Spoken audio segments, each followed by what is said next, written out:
Good morning, good evening, whenever you're watching this. Hello from Punch Kick Choke Chat. My name is Sean Benson. I'm one of your hosts. I love what we're about to talk about. We're going to be doing a short, sometimes we call them micros, but I think this one's going to go a little bit longer. And we're going to delve into a topic that I'm super excited about. And as I introduce Sensei Dauphin and Sensei Suino, we'll probably say a little bit more about each other. But it's really relevant to this topic. Sensei Dauphin has been my karate teacher for over 30 years. He guides my martial arts. And Sensei Suino, who we all go to for sword and for judo, and now he does karate with us. But it was about 10 and a couple months years ago that he was throwing an event. And at that event, I got introduced to grappling. I'd never even thought about being on the ground, whatever. Karate is a beautiful art that will give any person enough for their whole life. But I was very moved by this. And so I just want to say that my intro, in sobriety, we call it your Eskimo. Who brought you into the program? Well, Sensei Suino is my BJJ Eskimo. Not my Eskimo brother. That's a whole different thing. But he is my BJJ Eskimo. So off to introduce each other with rank, with this or that. But, Sensei Dauphin is my karate teacher for life. And Sensei Suino is so many things to me. But in terms of today's, he's the person who introduced me and subsequently, therefore, a lot of the people in our club to BJJ, and that's what we're going to be talking about today. So I'll actually throw it to you next, Sensei Suino, just because the way we introduce each other, it seems throwing it to you makes sense for today's topic. Before you chime in, says just remember that there is this mythology that the northern indigenous people, when their tribe members get elderly, they put them on an iceberg and push them off out into the ocean. And we're not going to do that with you, just so you know. I thought you were about to say just yet. We're not going to do that Just just yet. yet. Listen, there'll be a time when I'll be begging you for that, but that's when I'm elderly. You're going to have to convince me on the BJJ mats before that ever happens. Yeah. Um, so yeah, at the Crucible event. So I like the poetic, I like the way the stories come together in this. We have so many minutes together, moments together where we've done something and then we look back at it 5, 10, 15, 20, 30 years later and we say, holy shit, if we had known at that moment how things were going to evolve. And so we can do that in retrospect now. I've been doing grappling in some form or another since about 1968, in judo classes in the YMCA. Um, and so, up until kind of all of us got serious about BJJ, I was an okay grappler, a pretty good judo grappler. I put more time into it than others. But as everybody knows who pays attention, BJJ has gone down that road so much further than most judo. And uh, we did this Crucible event. Sean, you Mhm. came, you grappled, and then we started hearing more and more about you getting involved and doing training with some really well-known people and pushing it. And so now we sit here today, we all do BJJ at various places together. JMac recently started a program that's called Kozen Grappling. We lie and be kind of the spaces in the BJJ, Judo, Nihon Jiu-Jitsu world. Um, but I'm a one day promoted to blue belt Ah, in Jiu-Jitsu guy. But Sean, and Randy, you are legitimately marching through the ranks as you should. But Sean, you're our senpai, right? You're our senior in terms of rank now, um, and you've done it the right way, and your ability level is reflected in your rank, and uh, just how cool is that? There's so many different circles here. We've started in different times. We've moved at certain paces, yeah. and I mean, we can. And the other thing is, all of us and the people we train with, we can walk into a BJJ club anywhere, and we belong there, right? Yeah. It's legitimate grappling skills. Um, and I just feel like it's a really cool place to be. It's not the end of the story, but I thought people would be interested in hearing kind of our thoughts on that, where we started, where we're going, what we've discovered along the way, and if it's changed anything about how we interact with each other. Well, I want to make sure we go to Sensei Dauphin really soon. But the one thing I want to say, and I've told everybody this, that event, I was equally attracted to judo. For people who don't know, we talk about it a fair bit, but the Crucible is, standing, clinch type takedowns, etc., judo, and then ground game. And at that event, I remember leaving and calling Sensei Dauphin and saying, Sensei, I'm very interested in some version of a hands-on grappling art. And he goes, great, Benz, let me know your journey with it. And I looked up judo and jujitsu equally because the idea of getting close and throwing was also amazing. And it was literally schedules. So I didn't like Sensei Dauphin lives an hour and a half, sometimes 2 hours away from me with traffic. And so I just did like a 5 kilometer radius. And Toronto BJJ, where I now train and have been training for 10 years, they have like 5 classes a day.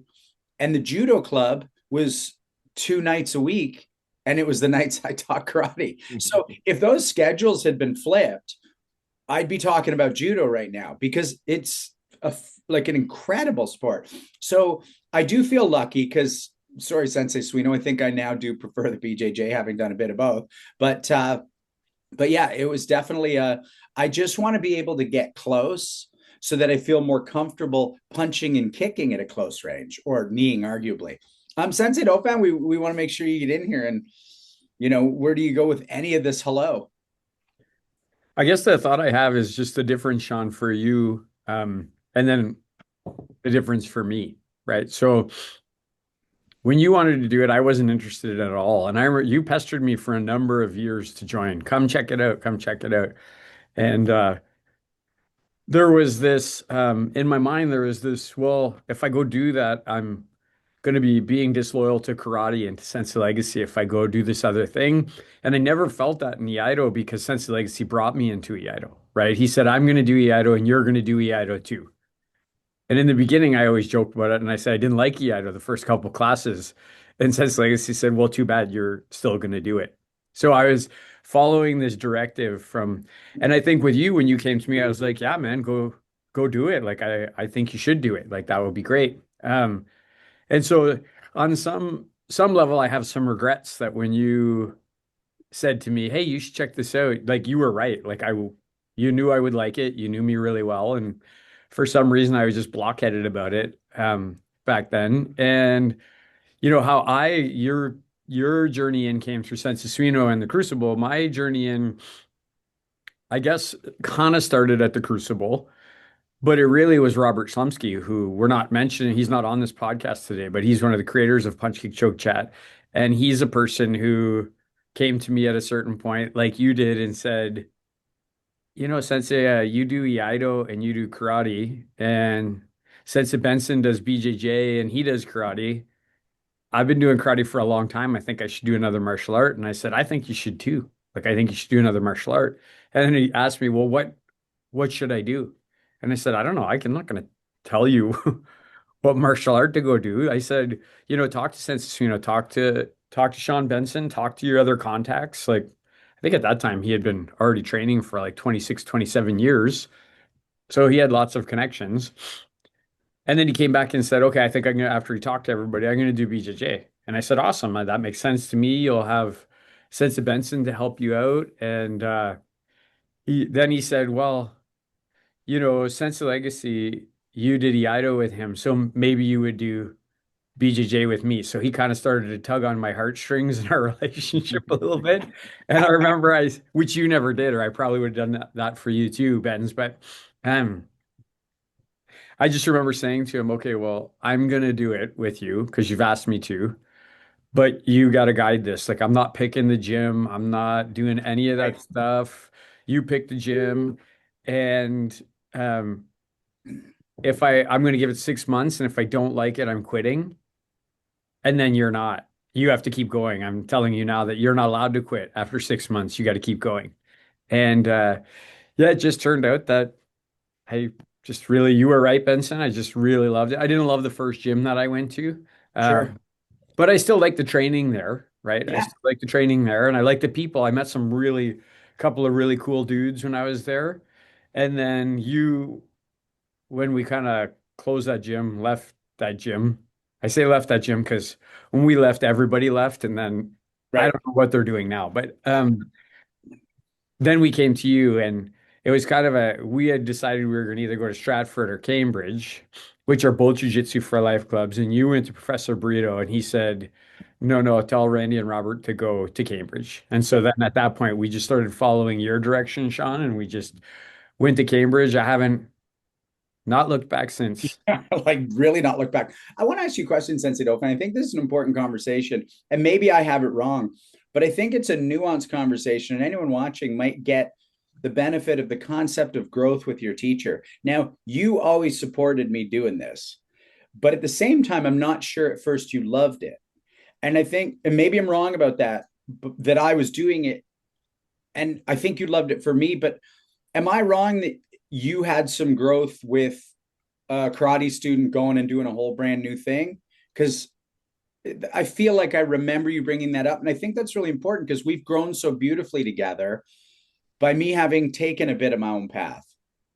Yeah, I think the thing that I was look, Sean, I didn't care that you wanted to do BJJ. I don't mean like that to be trivial. I didn't really care. Like if you want to do Right. another martial art, I'm like, you're a grown up, you've done karate for a long time. I don't tell people what to do. I tell Right. them if I think they're making a mistake, and I didn't think you were making a mistake. The only thing I was guarded of, and I'm still equally guarded of it, I'm guarded of it with Robert, I'm guarded with Sydney. Sydney Dauphin does BJJ as well, by the way. She's also a savage, but um I don't want the arts to be blended together into Yeah. something that's not it's not BJJ, it's not karate, it's not Iaido. I don't want them blended together into something. I Yeah. want them to be stand-up, standalone programs that if you want to do karate, you're going to do karate. If you want to do BJJ, you're going to do BJJ. You want to do Iaido, you're going to do Iaido, right? So that's the thing I was always guarded about. Yeah. I remember those conversations and I loved them. It helped me with both to keep them clear. Right. Listen, on a Friday night when I have less traditional classes where it's mostly fighting, Mm-hmm.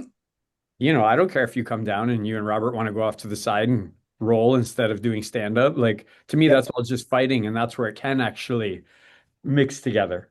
But when you bow into a karate class, we're not going to be putting on BJJ uniforms and Yeah. doing BJJ. And when I'm teaching people stand up karate, I'm not going to be saying, "Oh, and now you sweep them, and now you take their back, and now you." Right. If they do both programs, they'll figure that out on their own. I don't need to turn it into something. Yeah. Uh, Sensei Suino, what's it like for you having a bunch of people you showed something to run with it and then Well, be like, hey, we want to now grapple with you with this shit that we just learned, not well, from you. oh, it's great. It's absolutely great. It's been great all the way along. I can imagine a scenario where had you said, or any of my students had come to me and said, "Oh, I want to do XYZ martial art that I really, maybe didn't have a lot of respect for, or is I know a lot of there's a vector in BJJ that's super non-traditional, and happily our guys are not really involved in that. I think a lot of us have a kind of a classical sensibility. Um, but uh, First of all, I saw it very early on as an opportunity for me to grow, right? There's a little bit of the selfish thing here, is I can be around people that have other inputs, new techniques, new philosophies, new cultures. Um, and it's been tough. There's been moments when it's been tough to fit into the training at JMAC the way I want it to. But that's so far behind us now. Since we've started a program, since our judo club is probably more grapple-ish than, more groundwork-ish than most judo clubs because we're not that sporty. We don't care about the tournament rules as much. Right. Um, but it's been, if I ever had a second guess of this whole experience, I can't remember it. I think uh, the closest thing to a second guess is I'll roll with you or some of the other guys that are pretty good, and I go, fuck, I need to get better at this, and that's good. I like that feeling of, oh, I need to buckle down. I need to work on my techniques. I need to train more. Um, and along the way, one of the lovely things is, since I'm captain of the ship so much at JMac, it's actually really nice to now, go to another club and train with a high level BJJ black belt and just be the student. That is so nice. Even at our club at JMac now, we have a guy that comes in from the outside who's a high level black belt. And I like to let go and let him teach and soak up the culture, the philosophy, the techniques, Yep. and be a student. It's so refreshing. Well, I think that's an important thing to chat about because, we all run clubs and then, I'll go down to Cambridge and it's so nice to sit beside Sensei Dauphin. And it's not that I don't like him standing in front of me. That's actually the best thing. I've been driving, so he does that for me, and I get the gift of that. But what a beautiful, like brotherly thing to be sitting beside each other, dripping sweat, doing specifics, and being taught by someone totally independent. And when I go to Toronto BJJ, there's a nice relief to not having to stand at the front of the class and to just sit in the back, go work the specific quietly. Maybe that day I'm a little tired. I don't need to provide the energy for the room. Sensei Dauphin, what's that like for you? I mean, you've built an incredible program with so many classes a week, and you're there all the time. But then you spend so much time going and just being a student, even though you're running Well, all these other classes. I, well, okay, so that's because I can fit it into the schedule, as you know, since you said. And I think it's also because at my age, uh, I'm trying to maximize time and area, right? Like if you hear me say this all the time, Sean, right? Like if, hey, strength, flexibility, endurance, where are you? That's where you need to work. That's what you need to don't work on your best stuff, work on your weakest stuff, and that's going to bring your entire game up the most. Well, I have to look at all the martial arts I do as a paradigm, and I'm an eighth degree black belt in karate, and kind of in our association at or near the pinnacle. I'm a fourth degree black belt in Iaido at or near the pinnacle of Suino Sensei's program there. BJJ, I'm a lowly blue belt, right? So Right. it's like, where are you going to spend a lot of time trying to make some gains? I Yes. spend a lot of time in that area trying to make some gains. But on the just the note I want to mention about being a beginner, so I'm really also blessed that I have you and Sensei Suino and Dan Holland and these just incredible martial artists who do grappling and are high level thinkers. And I'm not shy about asking for advice, Yeah. or accepting some constructive criticism when I say things. And since Suino, I'm blessed to have him in my life because that's just not about, that could just be about in life in general. But I remember him really early on saying to me, Randy, be careful. You're a guy who knows how to win. And it'd be a big mistake for you to go into BJJ every class and try and be the winner every time you walk in the room. You're not going to learn as much. Right. And that was like really early on. And when I switched from the club that wasn't so good to Cambridge BJJ, which is amazing, I literally, Sean, when I would pull into the parking lot, as I got out of the car, and so every single class, I would say, "You're a white belt. Be a white belt. Go in the room and be a white belt. You're a white belt." And I did that for about 3 months. I think I might have even been like a one stripe white belt, which sounds funny to say. And then one day I'm standing there, and Coach Madison says, "You're a samurai, eh, Randy?" And I'm like, sorry, coach, I don't know what you mean. And he said, well, you always bow when you come on the mat. Right. You turn your back and tie your belt. You never talk during class. You're always paying attention. You don't stop for water. You don't leave to go to the bathroom. I'm like, well, isn't that what you want us to do? I think that's what we're supposed to do, isn't it? And he said, yeah, well, I looked at your Instagram account. How long have you been in martial arts for? Right. So literally when I started there, Sean, I didn't even tell people I was a martial artist because I didn't want any credit. None. Yep. Just Same. just wanted to be a white belt, getting smashed, getting the grind and being taught without any martial arts privilege, as Sidney Dauphin would call it. Well, I remember when I got my blue belt, Sensei Legacy said something along the lines of like, did you kind of get that because of your karate? And it was like the blue belt that took me 3 years and like 400 hours. No, I mean that, and blue belts take a little longer to get than your first belt in some other arts in jiu-jitsu, but 3 years is not short. Right. And there was some injury in there, and also there was just my first year I was lucky to get to a class a week. It wasn't part of my lifestyle yet. I knew I wasn't going to quit, maybe one day, but I wasn't in yet, but I knew I liked it, but I hadn't figured out the rhythm yet of how to fit that in. But going back to what you're saying, Sensei Dauphin, like, we have our standing call once a week, and that's for me as a student. But after every time we roll, Sensei Dauphin phones and goes, any notes?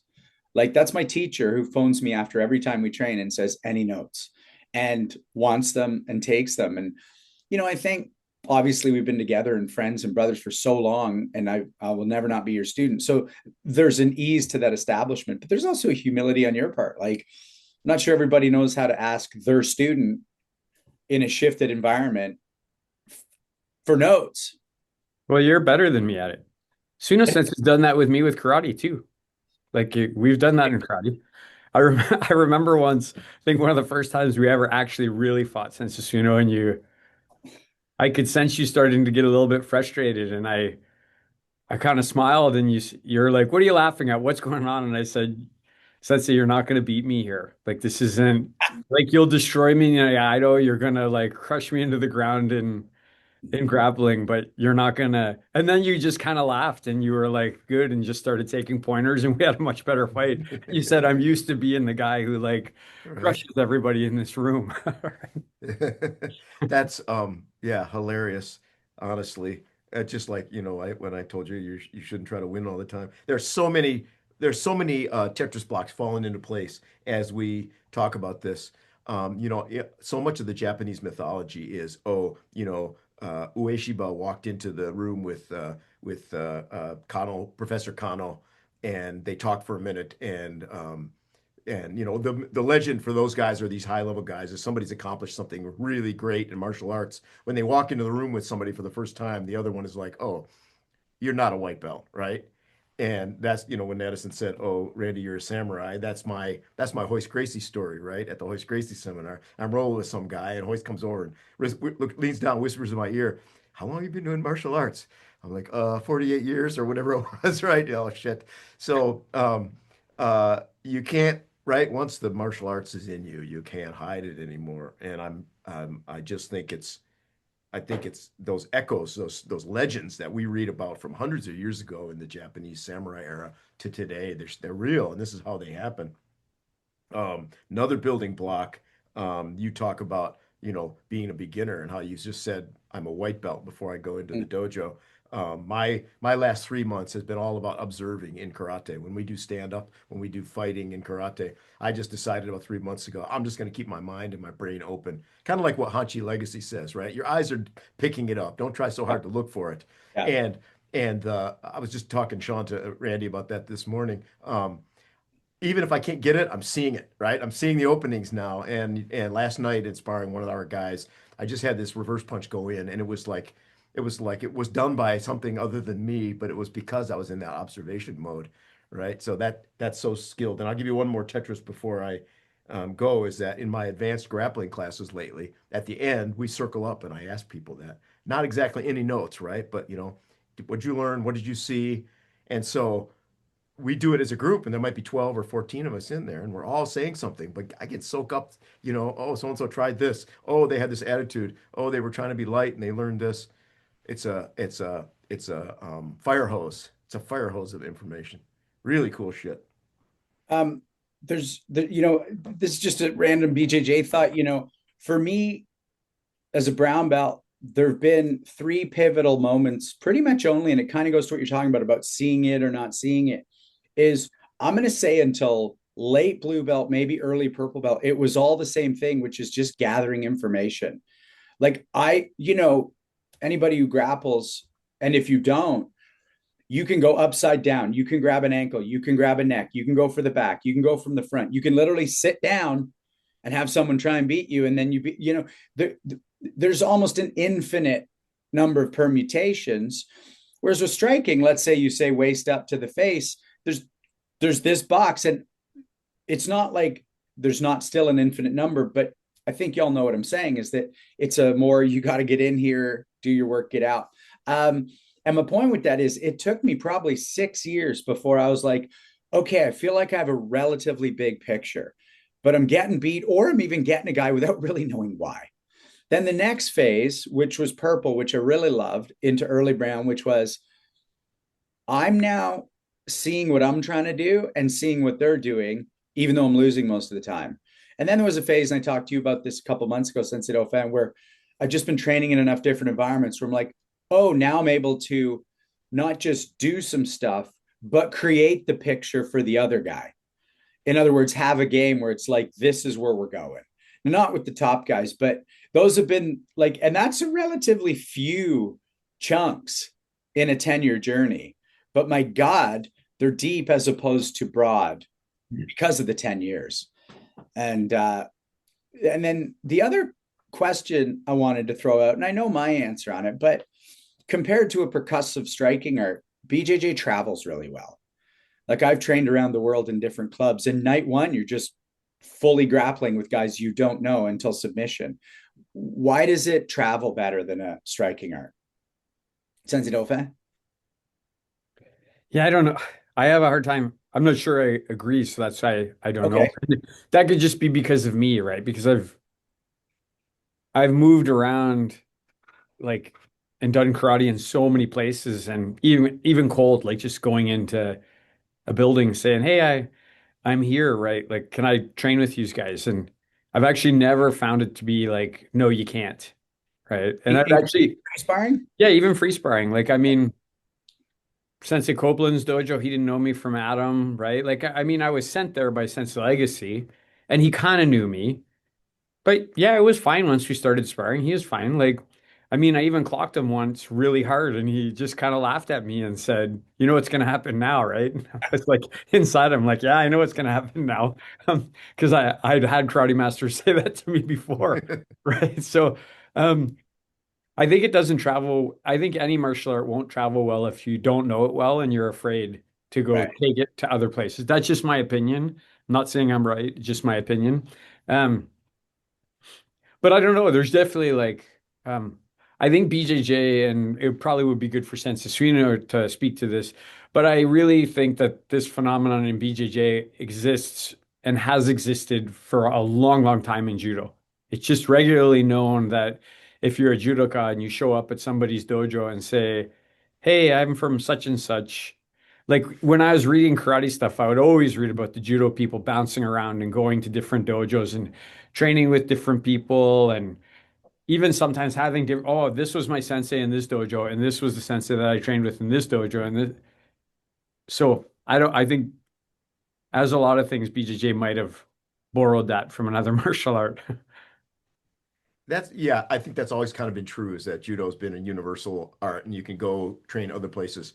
Um, But what I feel more, and I don't know if the world has changed or BJJ changed it or I'm just seeing it more, but in BJJ it seems a lot more permissible to go in and be really humble. Like no matter who you are, you hear this chatter in the BJJ community all the time. Yeah, I'm just gonna like I suck at this. There's obviously a few people that want to win, win, win, win, win, but it seems more acceptable to go to another BJJ club and lose or get submitted, and that's just part of the culture. Um, I was familiar more with, yeah, you could go to any judo club, but you were kind of going to have, depending on the club, you were kind of going to have to fight your way out. I don't Mm, mean that literally, but sure. they're gonna and like I said, maybe it's just growth on my part, but I always felt like I kind of had to prove myself when I did that. Well, it's interesting you say that because I was talking to Sensei Dauphin a couple months ago. I don't mean Machado, Jean-Jacques Machado in LA, because I consider that a club of mine. And by the end of my time in Calgary with 10th Planet, that was a club of mine. But generally speaking, when I travel, I don't try and sub anybody. If I lock up a choke, if they even have to the right direction, I just let it go and keep moving. But they're trying to sub me. And I've learned a lot from that. And I'll keep doing that. It's not me being false humble. And I either can or can't get the sub. And I know if I could or couldn't. But the point is that it's actually really helped my game a lot because I end up having to fight my way out of that club going, our jits is better than whatever you're showing up with. And then I get back to my club. And a lot of guys who've maybe been able to sub me are like, fuck, I can't get you. What have you been doing? And I'm like, I've been basically not necessarily playing defense because I am trying to get my advantageous position. But if some black belt in some other club is trying to get me all the time, it's like, okay, well, I'm getting really good at defending against strangers. And having I'm not going for a sub mindset actually keeps me easier. And then I come back and I roll easier, even with guys I am trying to sub, and then find myself in better positions. So it's this, and I didn't do that on purpose. I made up the humility around it no one suggested I do that, but it just felt like I don't want to go to a club and try and be the man. And honestly, it was probably self-preservation because then they're going to come back harder, but they come back hard no matter what. So But that's kind of known too, right, Ben? It's like, I mean, Coach Calvin and Coach Madison are pretty like, within the team, within the gym, roll hard, pick your hard rolls, but everybody's trying to keep each other safe. And then they just basically say, yeah, but if somebody comes for an open mat, that's the time to show them your jujitsu, right. right? Like, so to your point, Yep. Sensei, and then when I go to open mats in other places, like when I go to the butcher shop or some other place, or even at JMAC, I know like people are gonna come at me a little. They know me at JMAC pretty well, so it's not quite the same thing. But I know they're gonna come at me. Like I remember Terry, Big Terry, the one time, right? And I was fighting him, and he's much bigger and more experienced than me, but I got him pretty quick. And then we did a whole bunch, like, I don't know, like 13 more rolls, and you said last roll, and this guy Terry says Sensei Dauphin, and I'm like, okay, this guy's got an agenda, right? Like he's coming to get me because I don't mind that. It's probably my personality. I like that mindset, right? There's definitely a new guy factor. Randy, when we went to Coach Toru's dojo the first time. That was Right. so fun. He's a great coach, super welcoming. He and his wife welcomed us into the club. But his guys were like, these guys aren't getting us on night one, right? And so when we rolled, they scrapped really, really hard. And there were some great things that happened during that. During that, we had super fun. Nobody got hurt. We belonged in the room. But then when I went back last summer, it already felt different, right? It already felt like, he said to his guys, "Hey, this is Suino. He's been here before. We're good friends. We talk all the time on the internet." And they definitely had turned down the ego a little bit, and everybody, they fought hard, but nobody had an agenda at that time. How, again, I've got my own answer, but how's focusing more on BJJ for you, Sensei Suino and Sensei Dauphin, just starting it? How's it made your primary art better? Hmm. Uh, it's an alternative form of fitness, Mm, which I like, right? So disguised repetition. I can get more aerobic and muscular training in different ways that are interesting. Um, it's reopening some intellectual pathways. As Randy was saying earlier, I've been doing judo since 1968, and I understand and accept that there are infinitely more things I could learn, but in a way, it's a little harder to break into that pure learning mindset. Or in BJJ, it's still easy to go there. Um, uh, but having said that, also, I think all the arts are interrelated. And so when I have cool new ideas in BJJ, a lot of times those translate directly or indirectly into judo moves or even into karate and sparring. The creativity, the angles, the thought process, the awareness. So it's made me better by just giving me I position myself around here on the globe and look at it in a new way. A lot of intellectual pathways, probably more than anything else. That's what's helped me with. what about you, Sensei Dauphin? Um, for sure, my self-defense elements it's influenced that. It's nice to know that you can be percussive. I think I was pretty good at clinching before BJJ, but gotten better at it since doing BJJ. And then just knowing like, yeah, if this goes to the other area I'll be good there too. It's definitely influenced my bunkai. Like there's certain applications in katas now that and it hasn't removed anything. It's just added some things, which is nice to see that. But I think that's a phenomenon that's happening now, like in the last 5 years, like crazy. Like you see judo influencing karate bunkai. Mm, You see this. It seems like I know this is about BJJ, but it seems like Okinawan karate, like a lot of Japanese karate practitioners are now starting to adopt maybe more of the Okinawan type of mentality to Bunkai, which I think is BJJ helping with that. Like how when people cross train, they see more things, and then so there's that. Um, I mean, on a practical side, even from uh, like I hate to throw business into this, but um, yeah, my network is bigger now for events when we do the Crucible, more people are coming from that ilk. We just did the fight camp. 10 or 12 BJJ practitioners came, and we're happy to walk in and be like, yeah, we don't know how to strike. Like, you're gonna have a Yeah, hard time on the ground, but you know, um, so yeah, and I mean, I don't find Professor Brito or Coach Madison or Coach Calvin to be much different though than Suino Sensei or Sensei Legacy. Like to Suino Sensei's point, if there is such a thing as a classical traditional BJJ, I think Jiu-Jitsu for life is like I think it is. sure. And when we had Coach Brito on, he said something along the lines of, if BJJ didn't exist, he'd want to do karate.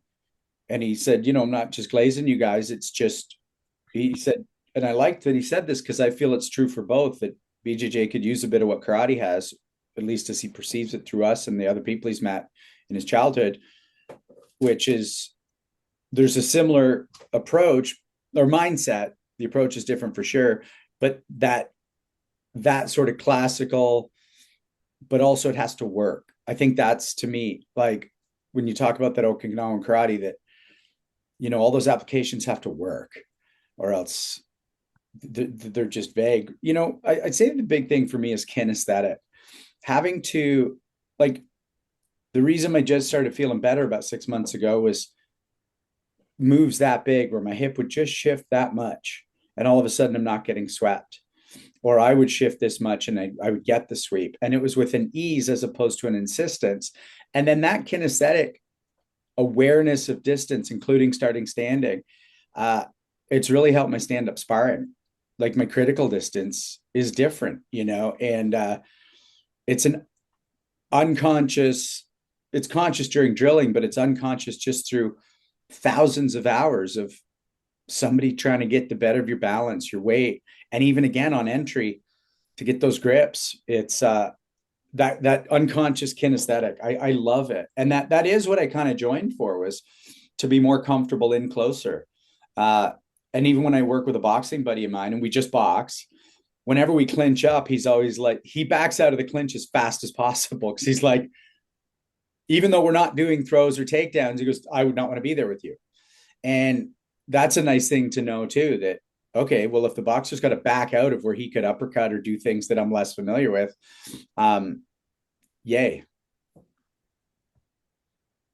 Randy, you alluded to, kind of outside the world of martial arts. I'd love to hear a little bit of your thoughts, each of your thoughts on, something you do in your profession and how our path in BJJ, like where your learning is, where your mindset is, a practice you have, some quality of yours that has improved because of the BJJ. How's that affected your professional life, right? Your work life. Randy, you got something to share on that? Um, well, yeah, I mean, I that could be an entire episode, Sensei. So some of the things I would say would be I've I've kind of made the big gains in my career have been when I was willing to step into something that other people didn't want to do, that was perceived to be very uncomfortable, right? Like, hey, this area is economically bleeding and we're going to shut them down and okay, I'll get in there and I'll try and fix it. And then you fix it, right? So, but whereas most people are just kind of sitting at the table looking down, going like, please don't ask me, don't ask me. So that's one area. I think if you self-impose discomfort on yourself for your own personal growth, then it's easier to accept it when somebody thrusts it upon you, and it's easier to deal with it. So that would be one. Two is I think in the beginning of my career, my professional career outside of the dojo, I was sometimes seen to be more arrogant and aggressive, and maybe there was some element of that. Um, but I think you can easily look at a person who's confident and you don't feel confident. And so you just kind of say, well, they're arrogant and um, as people have gotten to know me, they realize that I'm not actually arrogant. I'm like a very caring person. And I've asked many people have asked me, how are you so confident to be able to walk into like that giant meeting with 300 of like presidents and just be so, and maybe this statement will be arrogant, but it's like, well, I can kick all their asses. Like, I mean, I don't like, so I'm not really afraid to do it. Like, I don't want to kick their asses, but I'm not usually walking into many rooms where I'm physically afraid for my well-being.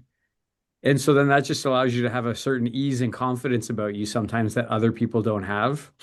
Um, I guess the third thing I would say is I think my approach um, outside of the dojo is similar to in the dojo in that I'm very consistent, right? Like if the meeting starts at 8, I'm gonna be there at 8. And if the meeting starts every day at 8, I'm gonna be there every day at 8. I'm not gonna be there at 8:07. I'm not gonna, and when I go in the meeting, I'm gonna be the same type of guy every time I walk in the meeting. Like, maybe I'll be tired one day or whatever, but my demeanor, my personality, I'm going to be the same way in the dojo as I am there, as I am when I talk to you alone in a group meeting. I just think I have a certain consistency about me as I traverse my more, I don't want to say professional. I don't know what to say. I'm here. I work at the University of Waterloo for those of you who are wondering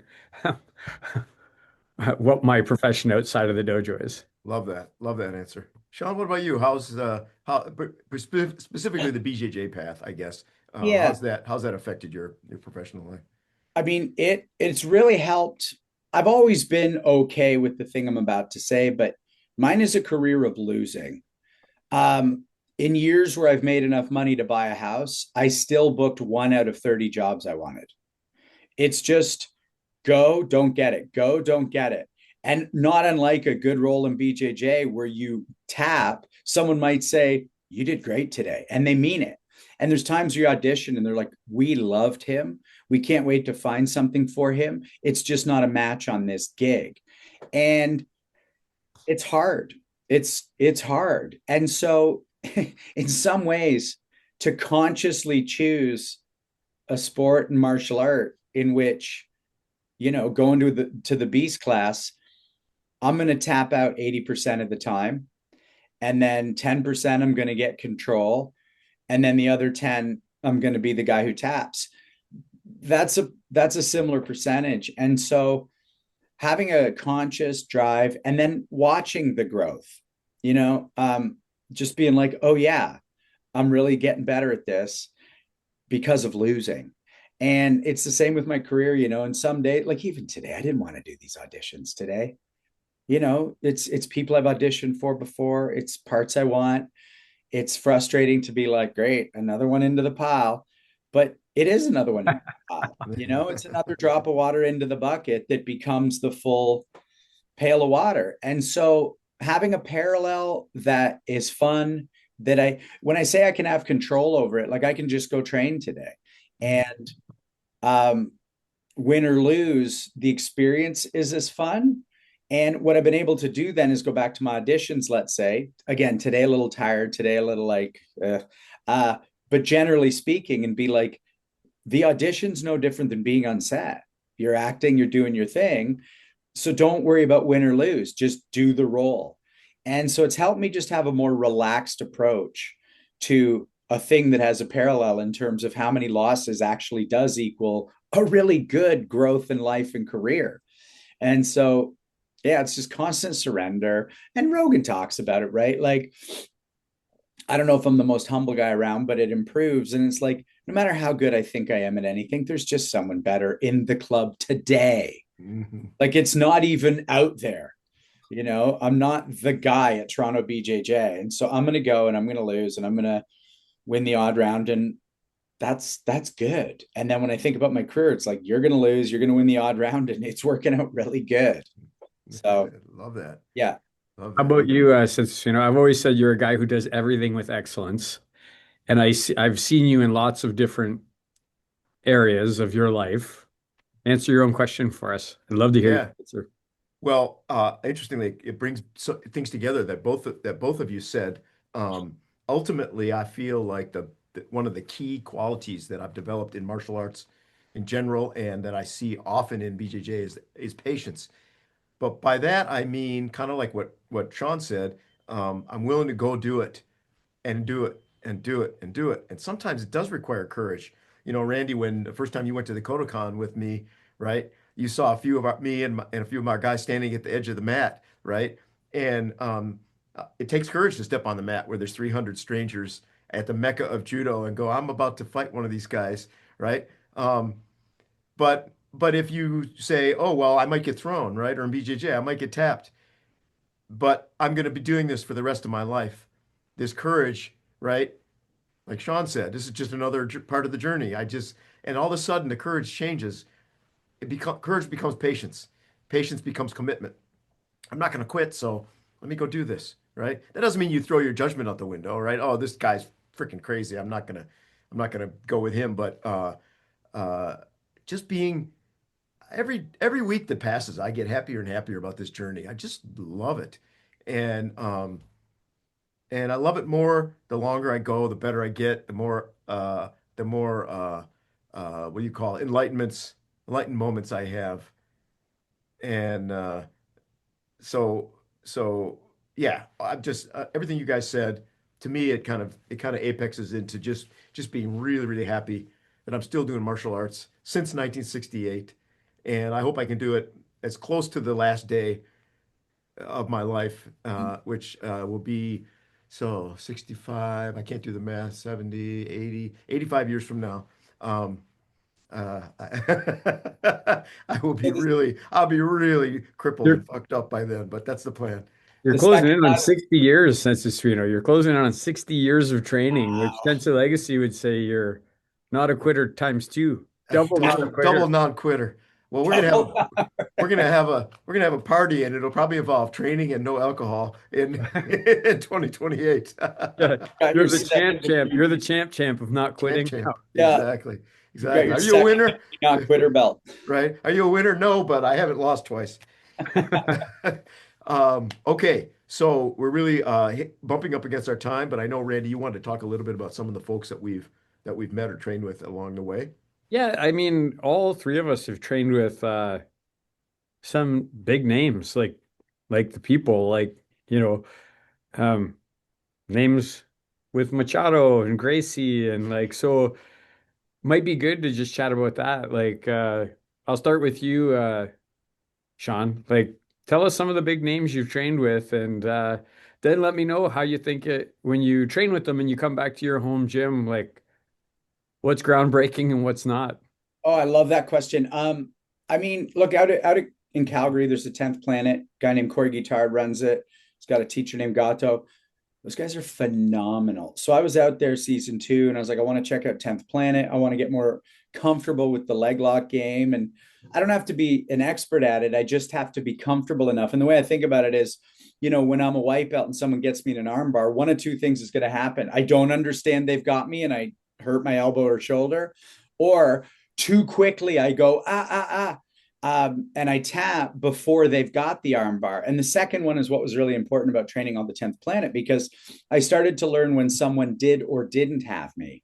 And the didn't is important, because just because they lean back and it feels like they almost have a bite on your ankle, when you do enough of it, you're like, they don't have it.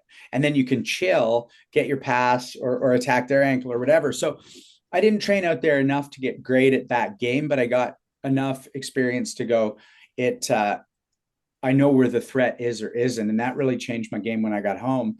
But I just want to say about that gym, I went to Calgary and I knew that I had a bit of time in between some shooting days, so I could really train. And I was like, I'm going to go check out this club, this club, this club, this club. Night 1, I go to the 10th Planet. And on the drive home, I just called the guy, said, I'm in.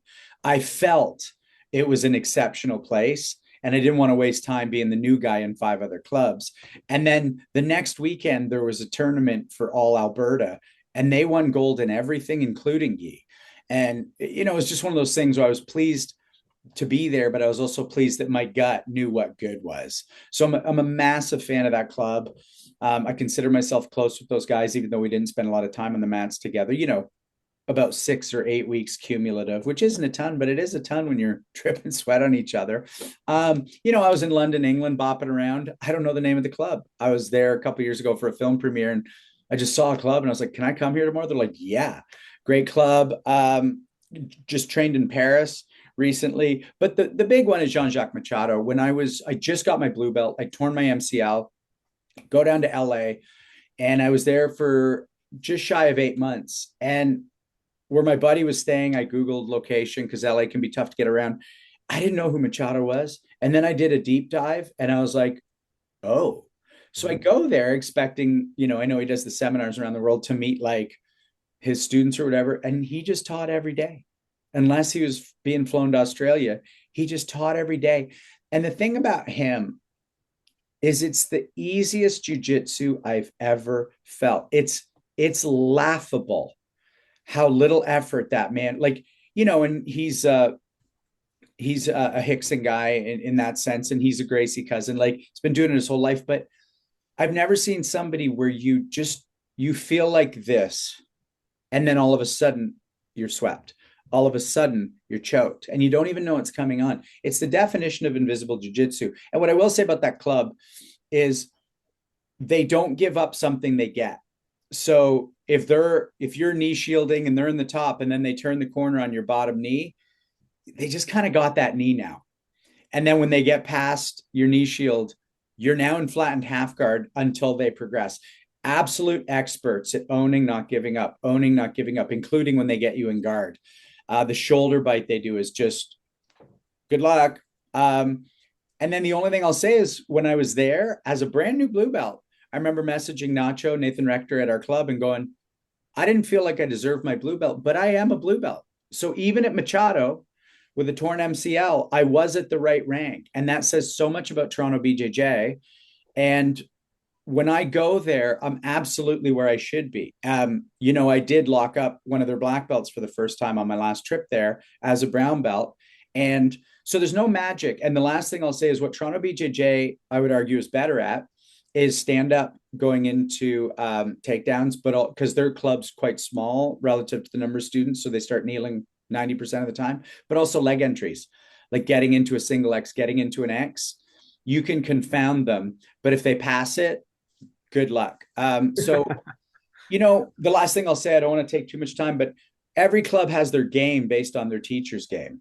And so if you have a different game that they're not focused on, because, Toronto BJJ's massive collar sleeve, De La Hiva, climbing the back, that kind of thing. There's some signature George stuff in there that just works. It not just works, it really works. And then there's the entire curriculum. So we hold up very comparably. I would say neither club's favorable. I bet if you put 10 of our best against 10 of their best, it'd be 5 golds for each. But it's just so beautiful to get different looks, different feels, and train with someone who's such a master. And yeah, I'll just leave it at that. I could talk all day. I could do a whole episode on what training with him is like. How about you? Since you've trained with Professor Schemmelhorn, you've trained with Hoist Gracie, what stands out about training with them? And then when you come back to your own dojo, how you feeling about anything groundbreaking or? Yeah. My first official BJJ seminar was with Hoist Gracie, and I was so impressed with his manners and his systematic teaching. He was very kind and very helpful, very systematic. Super impressed. I've trained several times with Chet Schemmelhorn, who's a Gracie black belt, who coaches our guy Kent Nelson, who's now become really a force of nature in BJJ himself. Um, uh, Also incredibly polite, friendly man, Professor Chet. Our mentor, our immediate mentor in our JMAC grappling program is Ben Van Doren, BJJ black belt, who trains under Lucas Lepre, who's a really successful international competitor, systematic, kind, thoughtful, willing to entertain questions. All wonderful guys. I'll just spew out a bunch of other names that people have left an impression, and I've taken techniques that I've learned from them back to JMAC. Mike Wall, good friend of ours. Dan Guillemette from the Canadian contingent. Eli Camejo, I love training with him. King Osimko, taught me a bunch of stuff that I already knew, but way better. A lot of distinctions. Coach Toru in Japan has been wonderful. I think that's everybody I want to name. And I said, every time I train with Kent, who started the BJJ journey a little before we did, but not much, is really, really good now, and I absolutely love training with him. So just what a great world we live in now. Yeah. You Sensei Dauphin? The last time I trained with Coach Camejo, I just loved it. Robert and I trained with him. Such just I really loved it. Uh, Again, systematic teacher. His stuff works. When he puts his hands on you, you have no doubt that he's getting the pass or he's getting the choke. Like he's not making it up. He's teaching you something he's lived. In jiu-jitsu for life, Ethan Major, I've trained with him a couple of times. Obviously David Mosley, I've trained with him a few times. I had a lovely experience with him at Cambridge BJJ when he was teaching there. He was teaching a no-gi seminar.